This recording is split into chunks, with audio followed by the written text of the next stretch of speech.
pertimbangkan. Jika kami bertanya kepada salah satu dari Anda, mengapa Korea Utara sangat miskin? Saya yakin jawabannya akan jelas, negara ini komunis. Namun, menariknya, mengapa Korea Utara jauh lebih miskin daripada Tiongkok dan bahkan Kuba? Mengapa negara ini lebih miskin daripada Uni Soviet atau bahkan Yugoslavia pada masa pemerintahan Tito? Tidak selalu Korea Utara merupakan negara yang menyedihkan. Ada saatnya ketika dianggap sebagai model sosialis, bahkan memberikan bantuan makanan ke Korea Selatan. Namun, sekarang negara ini terpuruk dalam kemiskinan yang ekstrim.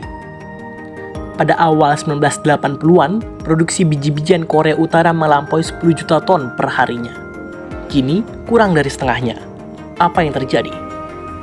Sejak saat itu, Korea Utara mengalami kehancuran yang parah. Bahkan pendukung komunis tergigit tidak berani bangga dengan pembangunan ekonomi dan sosialnya. Video ini akan merinci faktor-faktor tersebut.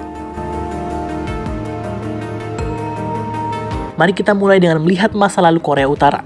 Di masa-masa ketika negara ini tumbuh pesat menjadi model sosialis hingga terjatuh ke dalam kemiskinan yang melanda selama beberapa dekade terakhir. Pada tahun 1970-an dan 1980-an, Korea Utara tumbuh pesat, mencatat tingkat pertumbuhan PDB hingga lebih dari 10% per tahun. Produksi pertanian berkembang, output industri meningkat, dan kota-kota seperti Pyongyang menjadi model sosialis yang bersih dan maju. Bahkan, pada pertengahan 1970-an, Korea Utara melampaui Tiongkok dalam PDB per kapita. Namun, keberhasilan ini hanya bersifat sementara. Pada akhir 1980-an, Korea Utara mengalami perubahan yang signifikan. Tidak seperti negara-negara komunis lainnya, tidak ada reformasi substansial dalam sistem ekonomi dan politik.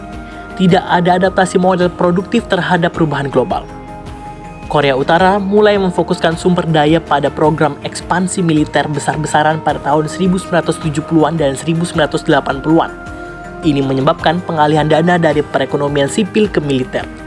Dan infrastruktur produktif terbengkalai, pabrik-pabrik dan industri menjadi ketinggalan zaman. Pada tahun 1990, Korea Utara menghadapi utang yang besar, mencapai 15 miliar dolar. Utang ini tidak dapat dibayarkan, dan negara ini mengalami kelaparan besar pada akhir tahun 1990-an. Rezim Korea Utara memilih mengelola sendiri sumber daya dan dana, bahkan menghalangi bantuan asing. Keputusan untuk meluncurkan program nuklir skala besar pada tahun 2006 di tengah kondisi ekonomi yang sudah lemah, memicu sanksi ekonomi dan memperburuk situasi. Meskipun terus menghadapi tekanan internasional, rezim Korea Utara tetap bertahan hingga saat ini. Maka, dari masa kemakmuran pada tahun 1970-an dan 1980-an, Korea Utara terperosok ke dalam kemiskinan ekstrim dan terbelakang, dengan utang yang tak terbayar dan fokus yang terlalu besar pada militerisasi. Serta faktor lain yang memperburuk situasi Korea Utara adalah keputusan rezim pada tahun 1993 untuk menarik diri dari perjanjian non-proliferasi nuklir. Hal ini memicu sanksi dan isolasi internasional yang lebih besar dan merugikan perekonomian negara tersebut. Meskipun perjanjian tersebut dibatalkan pada tahun 2003, langkah-langkah tersebut telah menempatkan Korea Utara dalam posisi terpencil dan semakin sulit untuk mencapai pembangunan ekonomi yang berkelanjutan. Korupsi dan kurangnya pengawasan terhadap mereka yang berkuasa juga menjadi elemen penting dalam kejatuhan Korea Utara. Dana yang seharusnya digunakan untuk pembangunan ekonomi teralihkan bahkan disalahgunakan. Sistem ekonomi yang tidak mampu beradaptasi dengan perubahan global dan kurangnya perspektif pasar juga memperparah masalah. Dengan mengabaikan investasi dan teknologi asing, Korea Utara ketinggalan dalam era globalisasi yang sedang berkembang. Sementara negara-negara lain seperti Tiongkok dan Korea Selatan terus berkembang. Korea Utara menolak untuk berpartisipasi dalam transformasi ekonomi yang diperlukan.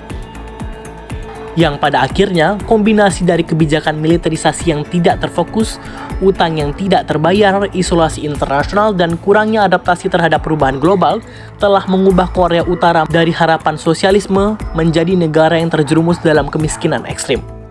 Semua faktor ini menciptakan masa kegelapan yang memisahkan masa-masa gemilang negara itu dengan keadaannya saat ini. Dalam menghadapi tantangan-tantangan ini, Korea Utara terus menjalani perjalanan yang penuh gejolak. Meskipun masa lalu mereka pernah menjadi model sosialis, kini negara tersebut berjuang melawan kemiskinan ekstrim dan terbelakang.